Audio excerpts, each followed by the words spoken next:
Hey there, it's Jamie Scrimgeour here, and you're listening to the Kick-Ass Stepmom podcast. I'm a wife, a mom, a stepmom, a coach, a conversation opener, and a BS caller. 8 years ago, I found myself sitting on the bathroom floor, bawling my eyes out, wondering what the heck I was thinking, marrying a man with 3 kids and an ex-wife. Look, don't get me wrong, I was madly in love, the kids were great, but being a stepmom is, well, it's just complicated. If you know, you know. As a 26-year-old with zero experience in the parenting department, I went to the internet for support.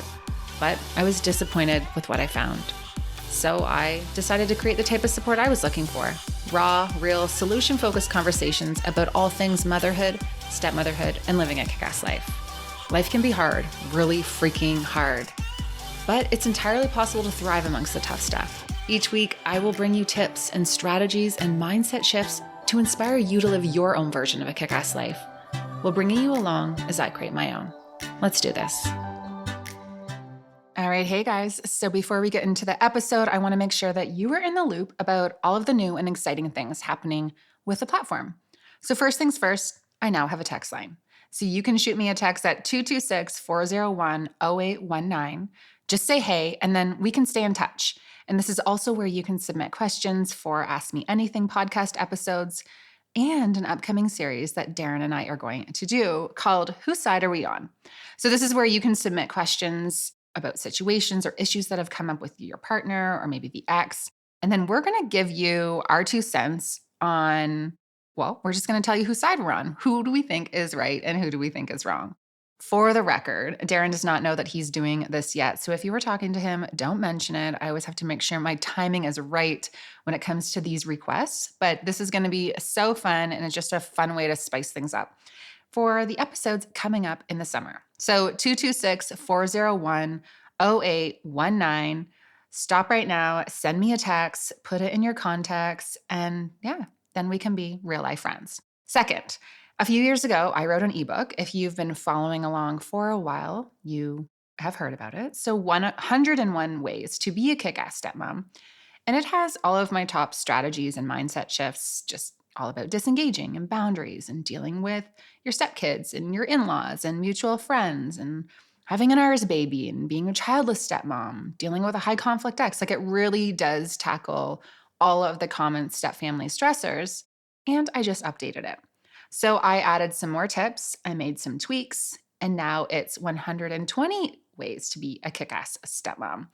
So if you want a copy, head to jamiescrimgeour.com/ebook. And if you text me the word ebook, I will send you a code for 25% off. Third, I am now doing monthly workshops. So each month I'm releasing a new workshop. So we have how to disengage without looking like the bad guy, how to set the foundation for step family success, how to talk to your partner about your step family stress. And we have upcoming workshops on how to prepare for summer with your stepkids and a whole load of other common step family stressors. So the lineup for 2022 is stellar, and I cannot wait to share all of it with you. Now, here is the deal. Members of the exclusive stepmom community get these workshops included in their membership. If you are not in the membership, you can still buy the workshops a la carte. So if you want to sign up and get certain workshops and you don't want access to them all, then you can head to my website. There's a page for the workshops now, and that's what you can do. Now, if you do want to get access to the workshops and every single workshop that we're releasing for the rest of 2022, plus the library of content in the membership, more podcast episodes, my office hours, Wine Wednesday webinars, interviews with experts, you can still join the membership. So that way you can get access to all of the workshops. It's a way better deal, like a better bang for your buck. So all the information is, again, up on my website, jamiescrimgeour.com/membership for the membership, and then jamiescrimgeour.com/workshops for the workshops. All right, that was a lot, but I want to make sure that you guys are in the loop. So there you go. There's the deets. Let's get to the episode.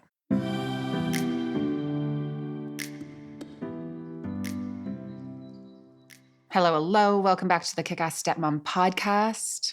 It is just me today. I'm doing a solo episode, and we are diving into self-care. You know, I felt really called to do this episode after some messages from you guys in my DMs on Instagram asking about self-care. And it is kind of weird to me. I do feel like self-care is this overdone, oversaturated topic. But then whenever I talk about it, I get questions and I realize that there's still very much this need to have conversations about self-care and giving women permission to take care of themselves in the mom and stepmom community. Now, a few weeks ago, I posted something about self care on my Instagram. And not only did I get questions from you guys asking what self care looks like for me, but I also got a lot of questions about how I do things for myself without feeling guilty. And I am going to be very straight with you. And I'm saying this with love. What the hell? How are we still in the space where women feel guilty for taking care of ourselves, for nurturing ourselves, for meeting our needs, for taking a beat, for taking space and being someone outside of our role within the home? Every woman listening to this, listen to me when I say, this is not something you should feel guilty for. Enough is enough. I did a question box on my stories asking you guys what you wanted me to tackle in this episode. And some of the questions that got really surprised me and made me feel so sad about where women are struggling when it comes to self-care. And maybe we need to call it something else. Maybe self-care has become like this job and just this like task that's supposed to be on our to-do list. Maybe we need to call it meeting our needs or self-nourishment or just, I don't know, like being a person who deserves to be cared for. I don't know what we're supposed to call it, but here are the facts. You should not feel guilty about meeting your own needs ever. However, if you are in the place where you are all about taking care of others and putting their needs before your own, if you are in the place where you feel guilty for doing something that feels like it's just for you need to understand that taking care of yourself is indirectly helping you take care of others. Now, let me ask you this. Do you want to raise daughters who feel the way you feel about meeting their own needs?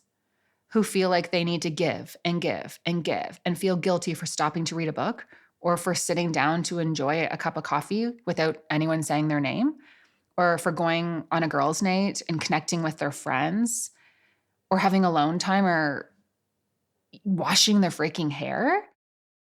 Do you want your daughter to sacrifice her needs? Or on the same note, do you want to raise a son who has these expectations of the women in his life to give and give and give and always be there, to sacrifice? You don't. You don't want that. We want to change the conversation. We deserve to live. We deserve to be and experience life. Now, before we get to the bulk of this episode, I want to tell you a story. So a few weeks ago, I was on a trip with my aunt and my cousin. We went down south for a week. It was so amazing. And guys, honestly, I did not know how much I needed this trip until I got there. It was just such a special time that I will remember for the rest of my life. Now, I definitely had some guilt and some reluctance about going and being away from Darren and being away from Reese for the week. Now the older kids were with their mom. But here's the deal. Everything was fine. They were fine. In fact, I think they probably liked the break from me and cherished the alone time that they had. But when we were coming home, we were in the airport, heading to the parking garage, and we got talking to the flight attendants who were on our flight. And they asked about our trip, and we said it was a girls' trip. And the one flight attendant looked at us and was like, "What was the excuse? What was the excuse?" And it was just a very aggressive tone. It was very odd. Instead of asking us how our trip was, the woman said, "How did you do that? What was the excuse?" No, really, what was the excuse? There was no excuse. There was this tone of resentment in her voice about us taking this trip, and it was just odd. She was a complete stranger. So again, I'm not going to lie. I had some guilt before I went. I had a bit of a controlling moment about my husband sending Reese to dance without a ponytail in right, and there were things that were not done to my standard. But I talked myself out of it and I got rid of that guilt because they were fine. And I came home feeling so motivated and so refreshed. And even weeks later, I am much more patient, focused, and present.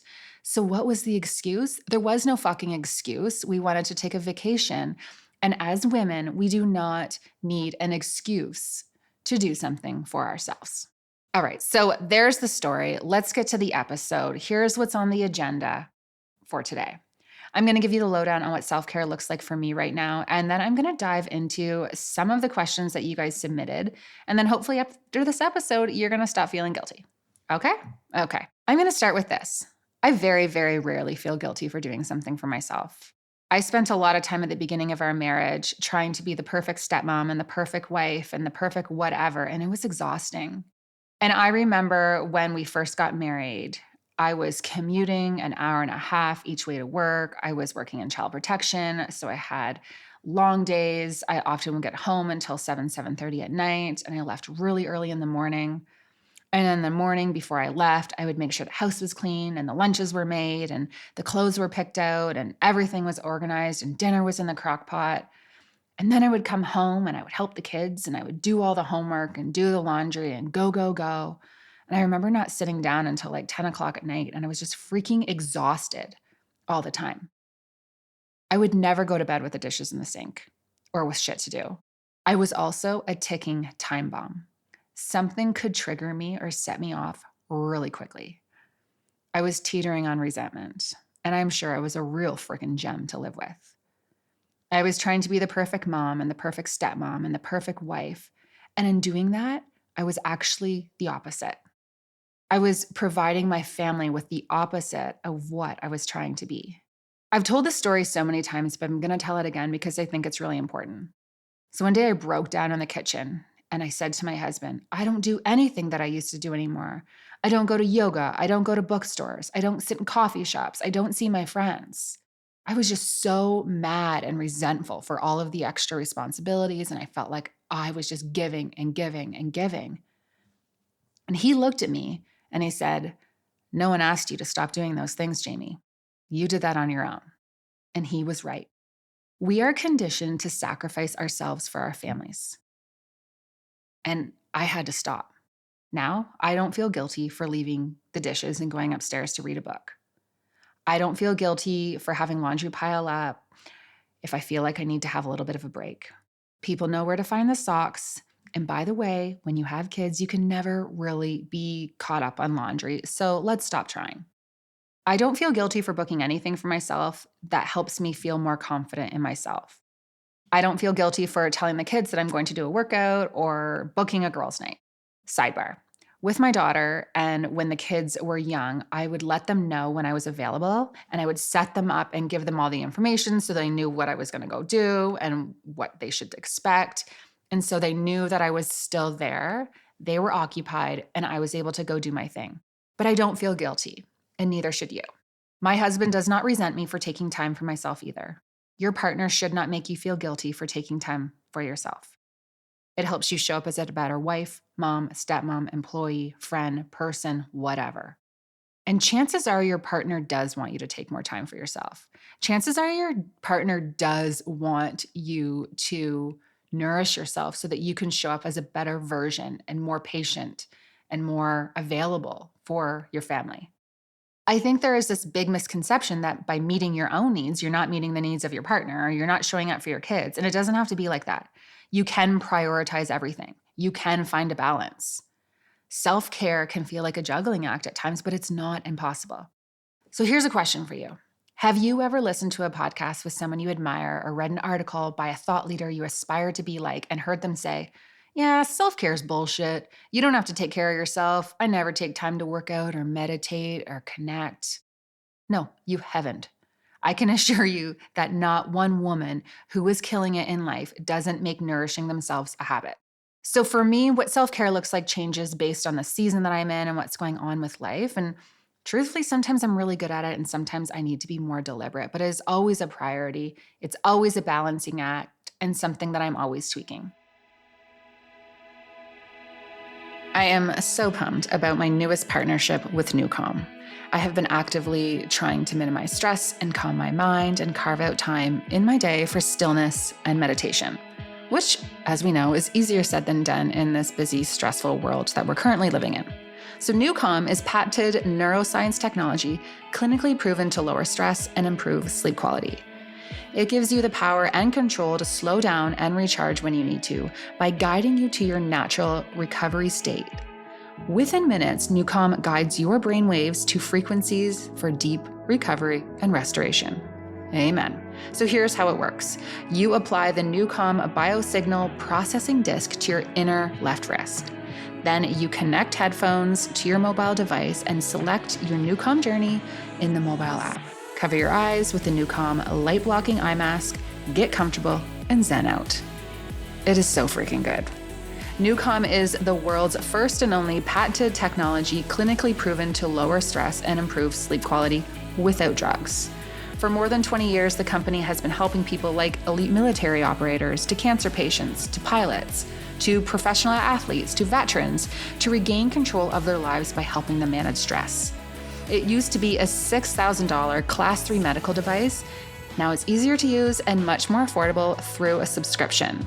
So for as little as $167 per day, you can take control of stress, poor sleep, and own the day.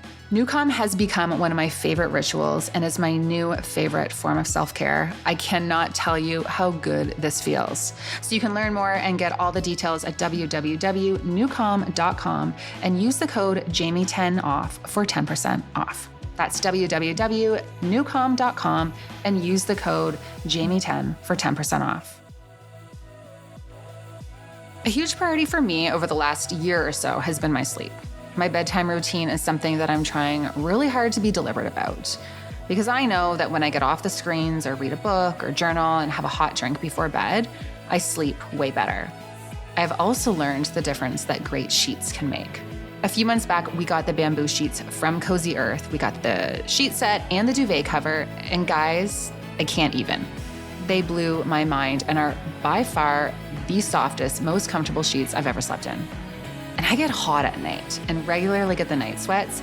And these sheets are temperature regulating, which is perfect because it helps keep me cool. Certified free of harmful chemicals, easy to wash, won't pill, and have a 10-year warranty, I cannot recommend these bamboo sheets enough. And of course, I have a code for you, so you can use the code JamieS40 for 40% off. Yes, 40%. Investing in good sheets makes such a huge difference in your sleep. And when you get good sleep, you show up as a better version of yourself in the morning. You deserve it, and the people in your life deserve it. And seriously, they're just so soft. So JamieS40 for 40% off. You can go to Cozy Earth's website or jamiescrimgeour.com/Cozy Earth and use the code and you'll be good to go. Sidebar, Cozy Earth also has the bamboo jogger set that I'm always posting about on Instagram. Also so freaking comfortable. Highly, highly recommend.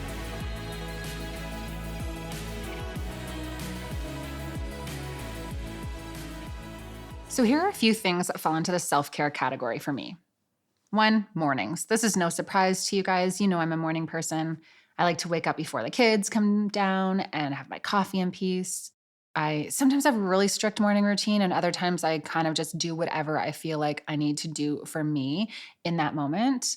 But typically it involves journaling, working out, reading a personal development book, planning my day, writing a list of things that I'm grateful for. It really, depends on where I'm at and what I feel like I need. I think the big thing here is to know that your morning routine can evolve and change based on the seasons of your life and where you're at.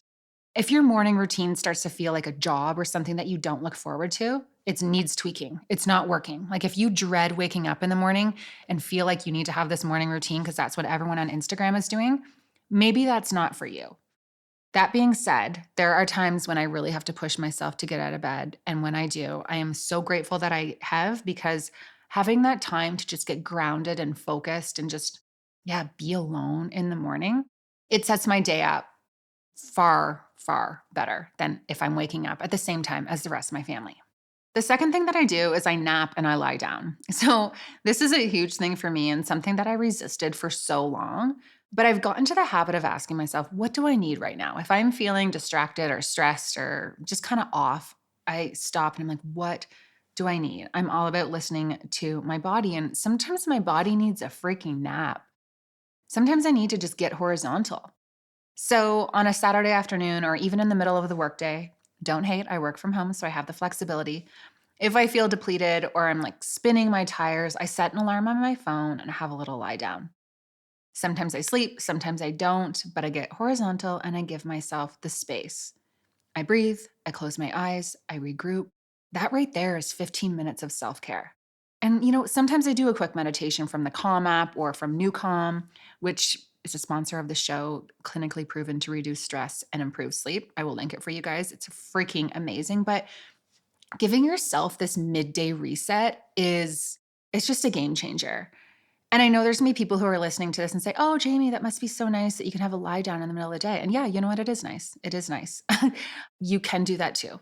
If you are working somewhere and you have your 15-minute break, instead of going and getting a coffee and chatting with your coworkers, go to your car and just close your eyes and breathe and give yourself that reset.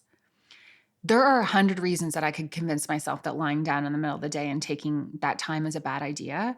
But trust me when I say I'm far more patient and productive when I do. One thing that I've read that people who work outside the home do when they are coming home is that they have a little bit of a transition time before they get out of their car to walk into their house. So they sit there for a few minutes, they breathe, they maybe put on some nice music, they close their eyes and they regroup. And it's a really great way for them to separate work life and home life. So that's something that I would suggest for you as well. Quiet time, calm music, deep breaths, self care. So, here are some things that I do aesthetically for self care. This is something that I have been doing for years. I get my lashes and my nails done on a regular basis. And this is something that I've treated myself to. Like I said, 10 years now. First, lash extensions. So I like to throw my hair up and just go when I get up in the morning. I like to have less maintenance and I just want to get going with the day without feeling like I need to put mascara or do makeup or whatever. And, some people care about this stuff, some people don't. I do. I feel put together without having too much to do. And I am a big believer in look good, feel good. And I feel better when I have my lashes on. So every 2 weeks, I lay on a bed at my lash girl Steph's house for 1 hour. I fall asleep listening to her soft music. And I wake up and I feel better, had a little napper, and it takes less time to get ready for the day. So it's something that I do for me. And at this point, it's just non negotiable. Nails. I am a nail biter. I get anxious and stressed. And then I pick my nails and the skin around it, and it's disgusting and it's bad and it's often a bloody mess. And that's the reason why you rarely see me without nail polish on, because if I don't, it's not good. So I get my nails done on a regular basis. Again, it helps me feel better, helps me kick this habit. Again, look good, feel good. And when I'm confident in how I'm presenting myself, I do feel better. These two things help me feel like I look more put together, even if I'm just in a hoodie and yoga pants. Next is personal growth. A huge part of self care and nourishment for me has been diving into personal development books. So, this is either your thing or it's not. It wasn't my thing years ago. I used to think it was so weird. And now I love to read books that help me dive into my past and challenge my triggers and work on my shit. It's like therapy. So, books like The Boundary Boss, How to Do the Work, Judgment Detox by Gabby Bernstein, I will link all these for you. It's deep work, but it really helps me dive into myself, what I'm struggling with, and what I need to work through. And taking this time in the morning to not only read, but to dive into the journal prompts and worksheets in this book is something that I do on a regular basis. And yeah, it's definitely been huge for me. For me, personal growth and personal development isn't just writing a list of things that I'm grateful for every day and, reading some surface level book that is like, oh, just don't worry about what people think, just do you. Like, personal growth for me is uncomfortable. It's diving deep. And I feel like if you're not getting uncomfortable and you're not feeling challenged by what you're reading and how you're reflecting on yourself, I think that it would really benefit you to dig a little deeper. So lately, for me, personal growth has involved diving into my shadows and my triggers and figuring out why certain things trigger me in the way that they do. It's been diving into my insecurities so that I can push through them and they don't affect me the way that they have been. My goal is to always show up better for myself and for the people in my world. And that's why I just love personal development. I'm a personal development junkie. In the past year, I've been going all into the insecurities and tendencies that I have that have affected my relationships and my confidence and my childhood trauma and all the wounds that still show up for me every single day. We all have past wounds that show up in how we do life now, whether we want to admit it or not. So, again, diving into this stuff is uncomfortable, but it's a form of self care for me because working through this stuff allows me to work through a lot of the issues that present themselves and that are blocking me from living the life that I really want to live. So things like, why do I struggle when I don't have control over things? Why am I feeling insecure about certain things? Why do certain things trigger me so much? What am I actually scared of? That's the kind of stuff that we are diving into. It can get deep, it's transformational. I highly recommend. The next one is less screens and more fiction. Look, sometimes self care looks like binge watching a show on Netflix, and I'm all for that. But often for me, it looks like, having my four sigmatic mushroom cacao drink before bed and turning off my screens, going on airplane mode, and just reading a fiction. Like, I love to read thrillers. I love to get lost in a good book. And when I'm lost in the right story, even during the day, I have no problem just tapping out and saying, I need to go read my book. I want to know what's going on. And it's interesting because taking time away from screens and diving into books actually helps me be more productive and focused. By the way, on my website, I do have a section where you can find all of my favorite books, personal development and fiction. It's jamiescrimgeour.com/book club. But guys, seriously, just taking time to read, whether it is personal development or fiction, it just helps you just get lost and just chill, turn off the noise, and I just love it. A new thing that I've been doing is energy work. So, first of all, I have to say I never in my freaking life thought that I would say this, but I'm going to Reiki.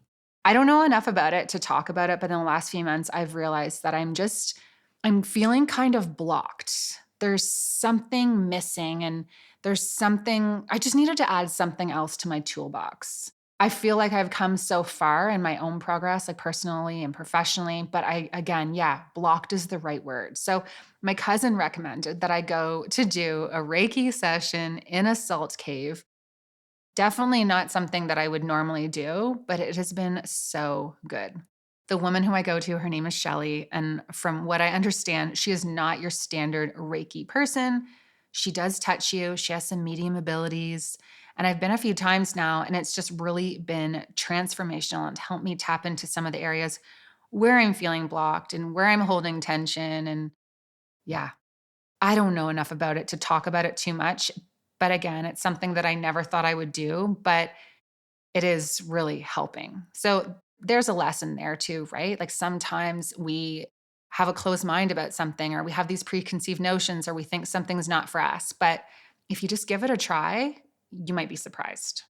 The next thing is sleep, guys. Sleep is self care. I know like sleep is something we need every single day, but prioritizing sleep is so important. So I like to go to bed early. Most nights I'm crawling in bed around 7:30. I'm not sleeping, but I am done with the day. My husband likes late nights, so he's probably up till 11 or so.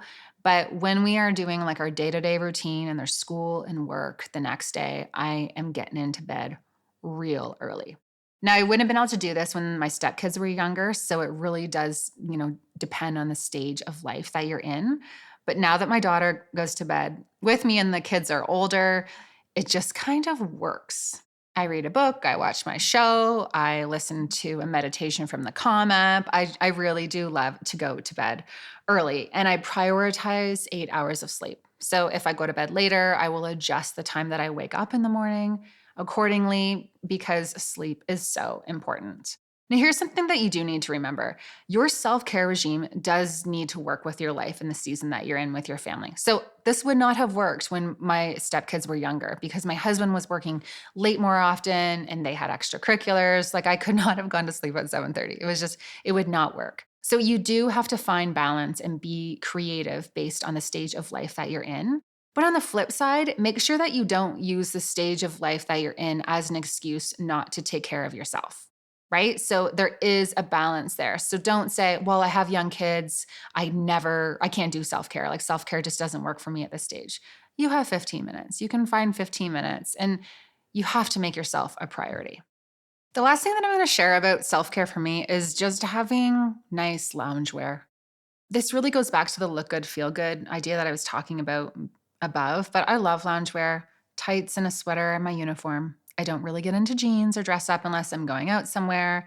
I work from home. It's important that I'm comfortable and that I still look good. And I really do feel like the way you dress affects the way you feel.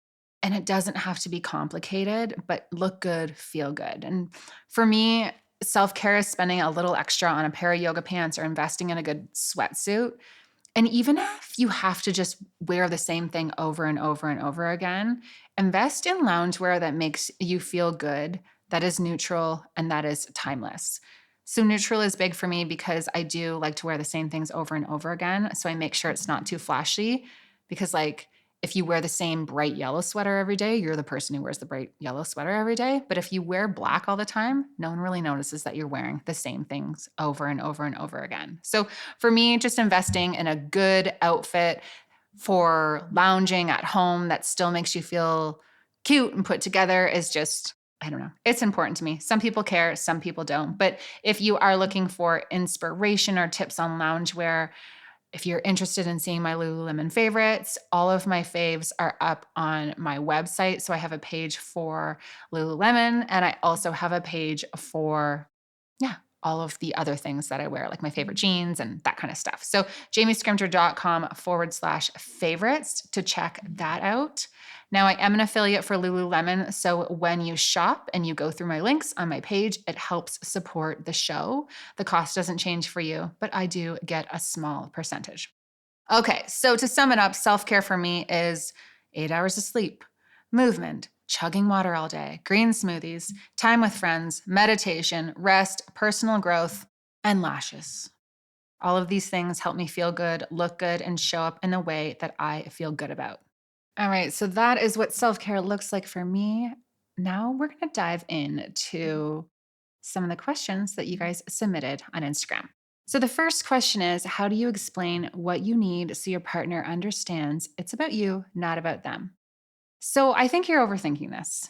And you could be like, hey, the girls want to have dinner on Friday. Does that work with our schedule? Or, hey, honey, I want to start working out a bit more and I'm trying to figure out a good time that works. I'm thinking morning. Any thoughts on this? Like, this isn't about them, it's about you. So let them know your schedule or your plans that day in advance so that they aren't surprised or maybe had other intentions for the schedule and just communicate. So, for example, when Darren wants to go for a run at night, he usually tells me in the morning so that I can manage my expectations at night so that we can kind of troubleshoot anything that comes up during the day.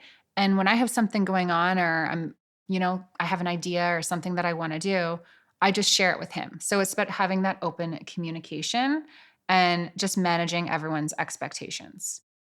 Next question. How to do it in the house with kids and a husband without giving up your care time early. So, again, I think this is about communicating what you're doing and managing your expectations. So, saying, like, hey, mom's going downstairs to do a workout. I'm going to be half an hour. If anything comes up, ask your dad, okay? Again, communicate, communicate, communicate. You also need to be open to a plan B. So, on a coaching call I had with a stepmom a while back, we were talking about how important her morning routine is to her and how she would feel so triggered and derailed when it was interrupted by her stepdaughter, her husband in the morning. So, it would set off her day.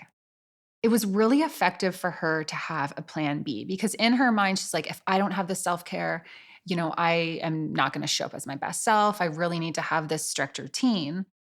But that's not always possible when you have kids. Like sometimes when you're doing a workout, there's going to be kids walking in and out. Sometimes when you're downstairs reading or you're, you know, having like time with, I don't know, whatever you're doing, it's going to get interrupted by kids. Like it's pretty normal. So having a plan B is really effective. So what are you going to do when that happens? What are you going to do when that time is getting interrupted? So I'll use me for an example here. So ideally, I'm downstairs from about 5 to 7:30 in the morning. Sometimes Reese will wake up around 6 and come downstairs, but she knows that it's quiet time and I remind her of that.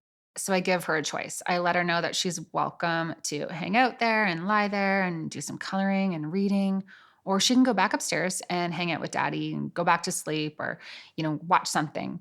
So sometimes she chooses to stay and other times she doesn't, but you just need to learn how to pivot when you're thrown a curveball and be a little bit more flexible. So take what you can get, especially when the kids are young, and manage those expectations. Next question. How do you not feel guilty about it? So if you're feeling guilty, I would really dive into why you're feeling guilty. Like challenge those feelings of guilt. So it's like, okay, I feel guilty. Why do I feel guilty? What am I afraid of? Is this reasonable? Is this warranted? Is the story I'm telling myself here true? What are the benefits of me doing this right now? How will this help me show up? How will it help my partner and the vibe of my home? What bullshit stories are affecting the way I feel right now? So, like, push through that guilt, challenge the guilt, and show yourself how good it feels to make yourself a priority. So, for example, going back to that trip that I was on, right? So, there were times where I'd feel homesick or I'd feel guilt come in. It's like, okay, I'm feeling guilty. I'm worried about whether or not Reese is being taken care of. Okay, well, she is being taken care of. She's with her dad. I'm worried that going on a trip makes me a bad mom. No, it doesn't make me a bad mom. I know I'm a great mom. I know that my daughter thinks I'm a great mom. She's loved. She feels safe. Her needs are taken care of. Okay, yeah, that fear is not true, right? What are the benefits of me doing this right now? Well, it's going to help me feel rejuvenated, and I get to have this time with my aunt and my cousin. I'm going to go back with more energy and be more excited and focused about life. Okay. Right? So you go through and just like challenge the thoughts that you have and just kind of lay in that discomfort. So if you are really, really struggling with this, I recommend setting a timer. So start with like 15 minutes, and you can find 15 minutes, and just make yourself a priority for that short period of time. And remember, when you're making yourself a priority, it doesn't mean that you're not meeting the needs of your kids and your partner. This isn't a one or the other situation. It means you're prioritizing yourself the same way that you prioritize other people. It doesn't have to be one or the other. You are not choosing you over them. The other piece is to make sure it really fits into your schedule. For example, I don't book a lash appointment when my kids need to be picked up. I don't book a lash appointment or a girls' night when my husband's working late, right? So you have to take a look at your schedule and create a self care plan that works for you. Next question. How do you explain that you need space without sounding like you don't want to be with him? I thought about this one pretty hard. And if your partner is insecure about you wanting to take some time on your own, it's something that they need to work through, not you. And I say that with love, but if you say that you know, if you communicate your intentions ahead of time and express your needs and let them know that you just need to have a girls' night or veg out or read a book, the hope is that they're secure enough to want this for you because they care about you and want you to feel fulfilled. So if you do get a rebuttal, explain yourself and then stay true to the promise to yourself. Like, you can say something along the lines of, honestly, honey, this is not about you. I just need some quiet time alone where no one says my name. I just kind of need that me time. This is similar to how when you set boundaries, sometimes people have issues with it and they push back on it. But when you're consistent and they see the positive impacts that it can have, they'll start to understand. When your partner starts to see the impact that it has when you start taking care of yourself on a regular basis, they are going to be all freaking in. Next question. How do you find time for yourself and the regular duties around the house? Well, I wake up in the morning and I give myself permission to not have it all done. I know that having the perfect house with all the chores done is not more important than feeling good. I am sure that you can always find something to do. You will always, there's always going to be laundry. There's always going to be something to clean up. There's always going to be a job that you could be doing. It's never fully done. So schedule in that time and just make it non negotiable because you got to. And really, it's just 15 minutes a day. Like, you can find 15 minutes. So if you were like, no, I need to do it all, I need to have everything done, wake up 15 minutes earlier, stay up 15 minutes later. Just don't overcomplicate it. Next question. How do you take the first step in having a more positive mindset? Gratitude. This is really, it's gratitude. So wake up every day and try to find 5 to 10 things to be grateful for. The little things. It's like the little moments, like the dinner you loved, something you're looking forward to, a feeling you had, an amazing hug that you had in the kitchen with your partner. Just, it can be the little things, and you can always find something to be grateful for, even when you have to dig really, really hard. So when you're looking for positive things, you're going to see more positive things. For example, like if I were to make a gratitude list right now, I would say, I'm grateful for the trip that I had with my aunt and my cousin. I'm grateful for the cuddle on the couch I had with Reese last night and how nice it was when we were doing her homework together. I would talk about the family dinner that we had, or be grateful that Darren picked Reese up from dance last night and was able to get home early for dinner.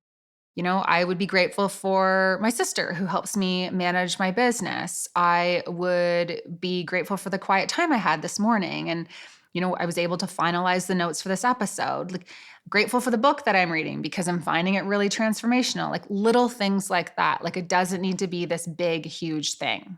When you start looking for positive things, you're going to see more positive things. So if you're constantly thinking about all the shit that's going wrong and all of your stressors in your life, you're going to see more things to be stressed out about. Trust me. So it's like, I talk about this sometimes, your relationship with your stepkids. So if you go into your time with your stepkids expecting it to be stressful, it's going to be far more stressful than it would if you were looking for all the positives. I always say when your stepson walks in the house and you are preparing yourself to be irritated by them, you are for sure going to hear the way they chew their chicken at dinner. And it's going to drive you nuts, the way they chomp their gum or, the way they put their dish in the dishwasher, like all of the little things. So, look for the positives and you will see more positives.